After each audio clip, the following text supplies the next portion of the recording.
Hello and welcome along to Mondo Chelloveck Movies. My name is John, and this video is going to be my top 10 movies from the year I was born in, which is of course 1987.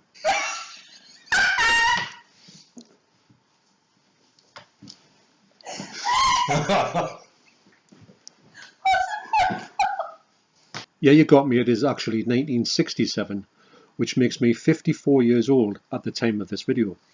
So what I've done is I went through a list of movies that were released in 1967. Obviously I don't remember any of these at the cinema because I was like 9 years old when they were released. But what I did was when I looked through a list of movies, I was quite surprised with how many great movies were released in 1967. And I could easily have done a top 20. But the only caveat I've got for this video is that I've got to actually own these videos in my collection. So that's how I was able to pick out these 10. And number 10 is an amazing comedy.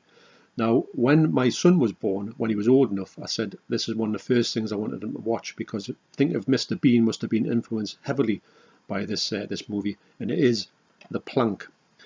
Now, this was written and directed by Eric Seitz, and it's just full of legends. You've got Eric Seitz, Tommy Cooper, Roy Castle, and Jimmy Tarbuck, to name a few.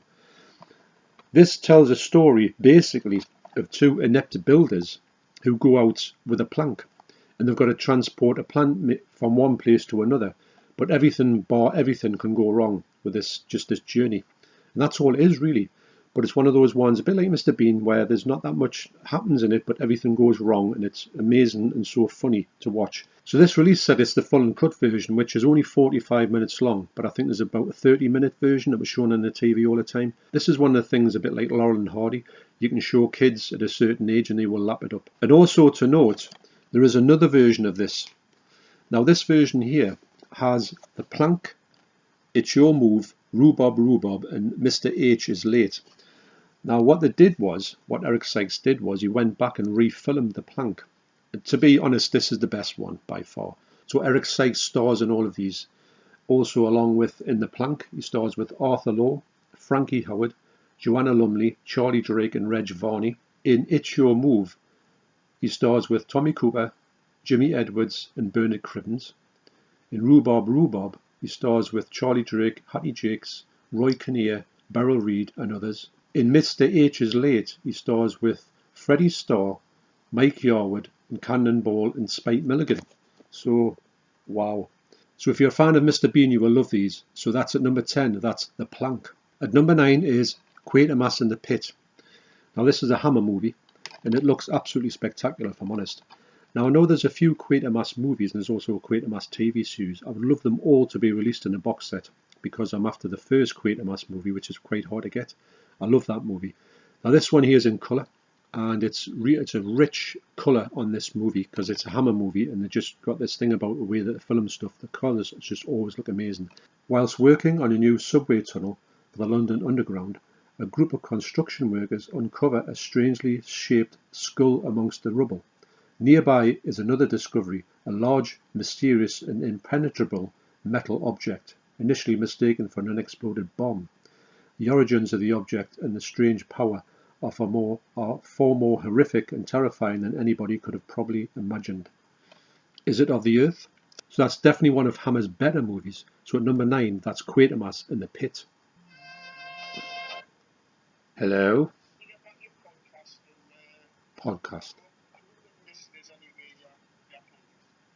Yeah, they missed you. Nobody misses Michael.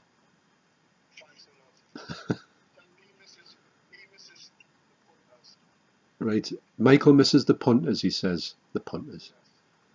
His fans. Yeah. Not my fan, yes, okay. Right then. Right, ta-ra then. See ya, bye.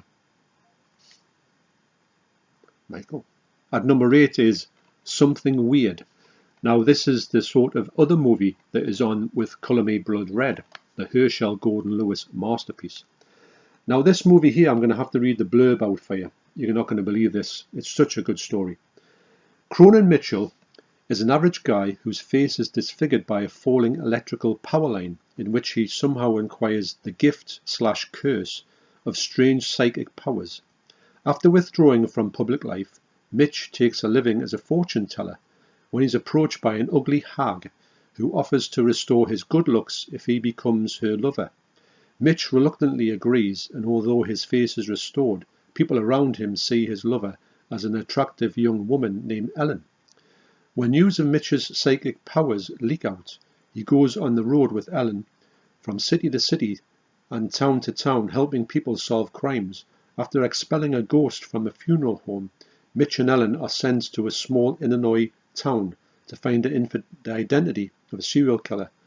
But the government sends along a crackpot psychiatric playboy named Dr. Alex Jordan to oversee the case and possibly debunk Mitch's psychic abilities.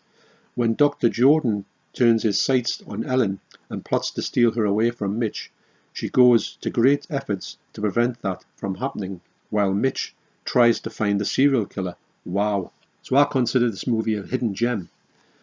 Like I say, it's the bonus movie that's on this special features on here. And what can I say about the movie? I mean, that story itself, if that doesn't sell you on it on a movie, I don't know what will.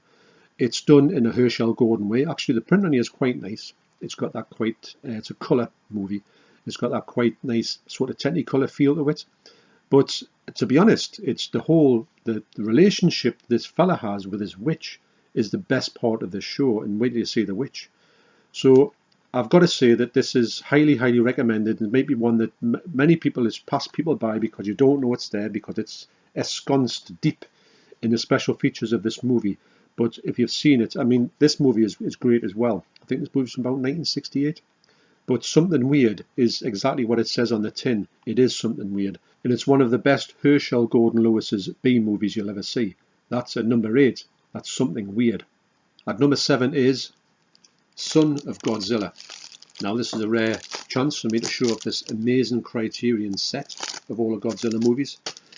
So this movie here it's not the best Godzilla movie, I've got to say, but it's such a fun laugh. It's the fact of, like, the son of Godzilla comes out and he's this little sort of creature that just makes a bit of a squeak. And I think he's in a few of the movies actually from this part on, from 67 on. And you see him making I'm going to say a welcome addition to the set. Sometimes you'd think, is he slightly annoying? Yes, he is. But it's a great Godzilla movie. It's in the times when Godzilla was doing all these sort of like very kitsch, like kid-friendly movies. And I find it to be very watchable. It is like foolish and stupid at times, the fact of this whole Son of Godzilla and the fact of the things he gets sort of like blowing smoke rings and stuff like that, because you can't, his fire breathing is not up to scratch yet. It's all to do about him like learning how to be a Godzilla. So it's crazy as it sounds, but I like the fact that these 70s and 60s and 70s movies for the Godzilla ones were just so tongue-in-cheek. They were just absolutely incredible, if I'm honest. So at number 7 is Son of Godzilla. So number 6, keeping in with the creature feature theme, is King Kong Escapes. Now this movie is absolutely crazy. It's a bit like Son of Godzilla. It's just so nuts, it's unbelievable, but it's highly, highly watchable. I find this movie to be just an absolute comedy. Now what happens in this movie is, of course, there's a Mecha King Kong there. You've obviously had Mecha Godzilla, which I think actually came after this one. But they had the Mecha King Kong. Now King Kong has to come along and stop this creature from wreaking havoc in Japan again. And it's as crazy as it sounds. So this movie is a laugh a minute. I don't think it was meant to be a comedy, but it certainly plays out like a comedy.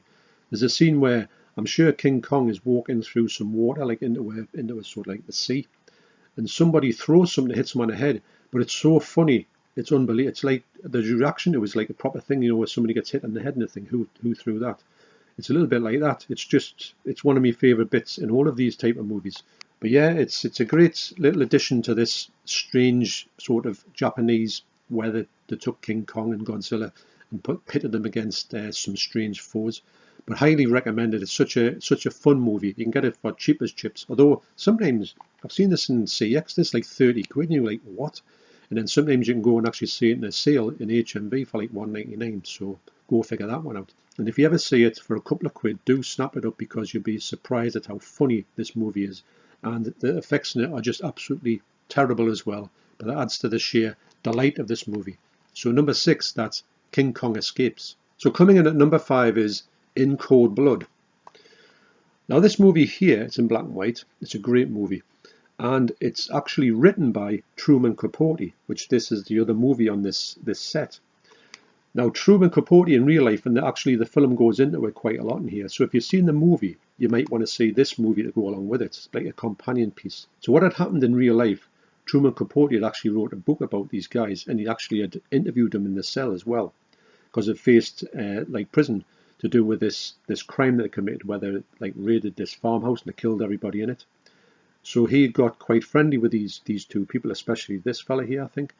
And what he did was he wrote this book about them, but I think the book was quite influenced by the fact of the way he was like getting on with them. And it was a bit of it's actually mentioned in this book. And I think he actually really, in this film, he really did exploit these two fellas for his own end, which was it's a really interesting slant in this movie. It's about his life. So the film here that documents this whole sort of murder and trial is a really fascinating watch as well. In fact, to be honest, I think I'm going to have to go back and watch these two very soon because I really enjoyed them. They're such a great companion piece. And if you have watched this movie, you do need to check this one out. This movie here, Truman Capote, is played by Philip Seymour Hoffman, and I think he got an Oscar for it. He plays the part really well. So number 5 is In Cold Blood. And number 4 is a classic by Jack Tatty, Playtime. Now this movie when it was released, it was a massive flop. And Jack Tatty could do no wrong at the time. And what he did was, I think he made this movie a bit like over self-indulgent. And basically all it is to do is, there's another movie called Traffic. You kind of get confused with it. It's about just him in the city. And it's about things he gets up to in the city. It's like sort of weird, like misadventures, which is all his movies are like that. He just gets into these strange, preposterous situations. Very much like Mr. Bean. Mr. Bean must have been totally copied off this. Now, this movie here is quite long. It does put a few people off by the length of it. But if you just sit and watch it and you realise how good this movie is, just sort of go with it. And there's not a lot of tone. It's more or less like a silent movie. But it's one of those movies that I watched it very young. And I saw it and I couldn't take my eyes off it because it really, there's not a great deal that happens in it. It's just this kind of observations about sort of like a busy life in the city. And he's just walking around in the city and getting in all these like scrapes. Kind of scrapes.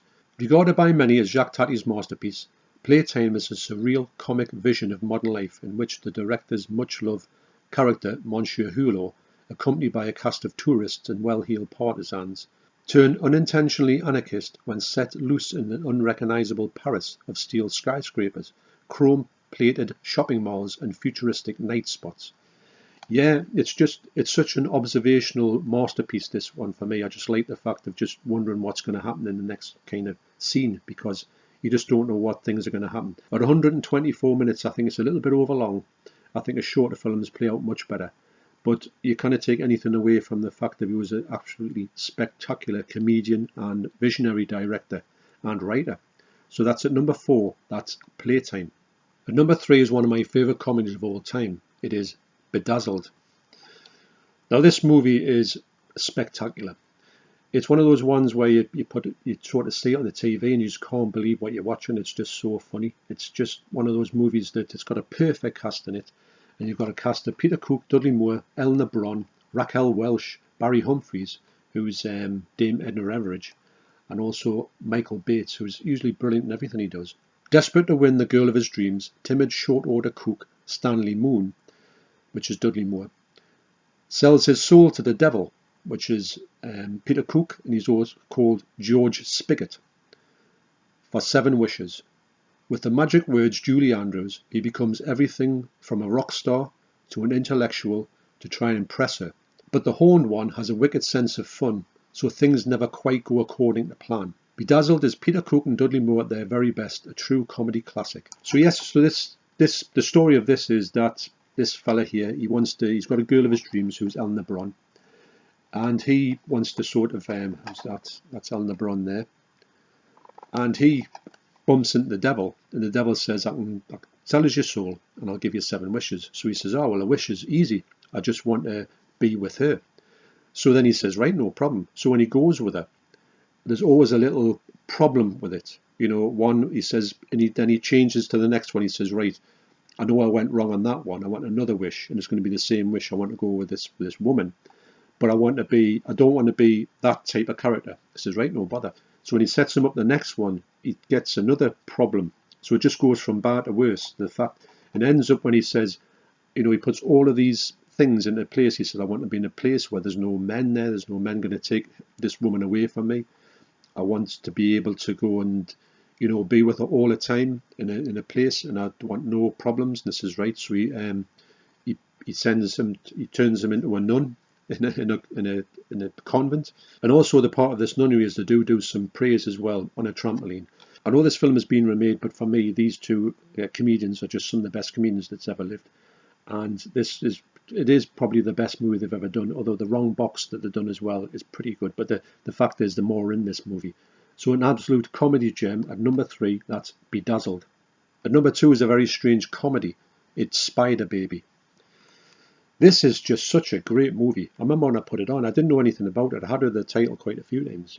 And I thought, well, I'll give this a shot. It's an hour release. But I was really amazed by how good this movie is in black and white. It's really well filmed. So the story is basically there's a house, and these people inhabit this house. It's a very strange family. And then the head of the household is Lon Chaney Jr. I think it's one of his last roles. And he plays this really odd character who befriends all of these characters, like people in his house. Now this woman here, I think she is Spider Baby. And she lives in a cot as I think she's a spider. She goes around and she sort of kills people with these sort of like sharp things as a spider. Like it's really odd. And that's a sister there. Now I know that she died very young actually, which is a bit of a shame. So shocking it will sliver your liver. I'll put that up there. I mean, it's too small for me to read, but hopefully you can see what's going on there for the story of this. But I think this is just it's one of those great movies. It's black and white. It looks fantastic. And it's so odd and quirky and funny and strange and quite gory in certain parts. I mean, this person with these sort of shear things that she's got in her fingers, she's cutting people's ears off and everything. So it's a really odd movie. So I think of this movie a bit like a cross between the Munsters and the Addams Family on acid, and you're halfway there. It's highly, highly recommended, and it's one of those movies that you will not believe what you're seeing actually. And for 1967, it's such a kind of really over-the-top, gory in a fashion movie. If you're a fan of weird, quirky 60s movies, and don't forget, you're going to be treated by Lon Chaney Jr. singing the theme tune to this. Wow, I think he released it as a single as well, so can you believe it? Okay, so that's another one that it's so out there, it's just incredible. That's at number 2, that's Spider Baby. So at number 1 is the Hammer classic, Frankenstein Created Woman. This movie is just one of my favourite, but it is my favourite Frankenstein Hammer movie. It's absolutely brilliant. And the story of this one, I think this comes in the middle of the franchise.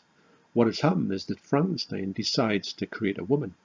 Now what he does is, he doesn't do anything with, it's a bit misleading that, because there's no like operations on this person. So what happens in this movie is, and this is no spoilers, that her boyfriend actually dies. And then she kills herself, out of grief. So what Frankenstein does is, he takes the soul out of the bloke and puts it into the body of the woman. So this whole thing here doesn't really happen in the movie, if I'm honest. There's no like scenes of like taking heads off and all that. So the best part of the story is that because he is now inhabiting her body, he goes out to go and get the people who have been responsible for his death. It's such a great story. Now what it is this gang, or this group of 3 people, are such slime balls. You've never seen anything like it. You're just really rooting against them. But the whole slant on the fact that this fella is, sometimes this woman talks like the bloke, and that really freaked me out when I was a kid. I couldn't get my head around the fact that she's talking and this voice is coming out, this man's voice, obviously dubbed. I think she was dubbed anyway because she had a quite strong accent. But this is it's so different from all the other Frankenstein movies. There's one that like sticks out like a sore thumb.